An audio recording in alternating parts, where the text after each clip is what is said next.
nga pa. Yun na nga eh.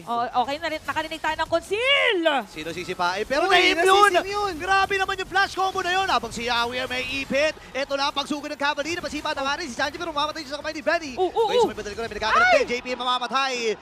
Dalawa at laban sa isa, nagkapatayan doon, Lord Jim yung umatras. Pero naghahabol si Shalmore, trigger na kumita nga rin niya. Doon yung flash combo, pero din si Kami dito, hahabol din. Papanahin ba? Tamang Kailangan ko, vertical retribution na gamit niya. Lord Jim, boy pa rin. Andito na si Kyle Side with a cable. Ayun na, Hindi ayun na. siya kailangan matras. Pero naging Purito. So Lord din sa may top lane, is this it? Para sa TNC, sabi ni Auntie kaya naman depensahan. Papayagan ba yun ng TNC or hindi na? Ang sakit ng mga pokes doon habang pumasok na rin si Sanford pero pinulutan siya ng TNC Pro Team. At ako na rin Torres, may badang iba. Guardian nagamit na kagad ni JP para na makatras. At dito na yung Salmon Force. Sumasayaw! Kay Ohim, nagsasayaw na against 4. Benny nakasurvive pa. Pero matutulala na si Yawi dito. Nandito na kagad si Zaida. Makakapatay. Benny pa yung emo. Pero si Zaida ang tatapos yung laban na yun.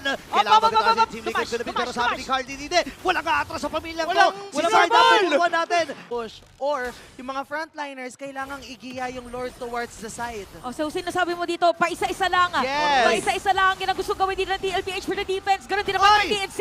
Oh no, patay kagad si JP dito pero immortality na pa pero not for long kasi nakakuha na siya ni Benny Cutie dito. Habang pa-cable lang si Zaida, double kill para dito sa Bagyo na si Benny Cutie at EX